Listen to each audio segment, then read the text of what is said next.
আমাদের হচ্ছে সর্বপ্রথম যে আন্দোলনটা শুরু হয়েছিল সেটাও শুরু হয়েছিল 6ই মে, যখন আমরা আমাদের ন্যায্য দাবিতে আমরা এখানে কলেজের সামনে অবস্থান কর্মসূচি পালন করেছিলাম। তখন আমাদের কিছু অভিযুক্ত শিক্ষক আমাদের উপর প্রত্যক্ষ পরোক্ষভাবে হামলা চালায়। এখন আমরা হচ্ছে এরপরে আমাদের ফাইনাল পরীক্ষা আসে, এখন আমরা দ্বিতীয়বারের মতো এখানে আন্দোলন নেমেছি। আজকে 4র্থ দিন। আমরা এই অভিযুক্ত 3 শিক্ষকের বিরুদ্ধে মিনিস্ট্রি পর্যন্ত অভিযোগ জানিয়েছি, তাদের বিরুদ্ধে মামলা দায়ের করেছি, কিন্তু এখানে মিনিস্ট্রি আসলে এখনো তেমন কোনো পদক্ষেপ নেয়নি।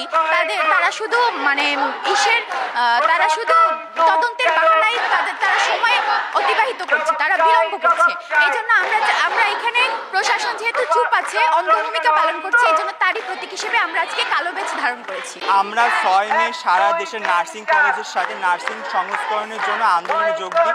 এই আন্দোলনে আমাদের অভিযুক্ত 3 জন শিক্ষক আমাদের উপর হামলা করে এবং সোশ্যাল মিডিয়ায় বিভিন্ন মিথ্যা এবং বানোয়াটি মন্তব্য দেয়। এদের বিরুদ্ধে আমরা আন্দোলন শুরু করি, কিন্তু আমরা আন্দোলনে কোনো সুফল এখনো পাইনি। দীর্ঘ 3 মাস কেটে গেছে, কিন্তু আমাদের কর্তৃপক্ষ আমাদের কোনো আন্দোলনে সাড়া দেন নাই। এই জন্য আমরা আন্দোলন করছি এবং সেই আন্দোলনের জন্য আমাদের আজকে এই প্রতীকী ধারণ। সাইদ হোসেন রনি, ফরিদা বেগম এবং আলী আজগর, এই 3 জন অভিযুক্ত শিক্ষকের আমরা পদত্যাগ দাবি করছি।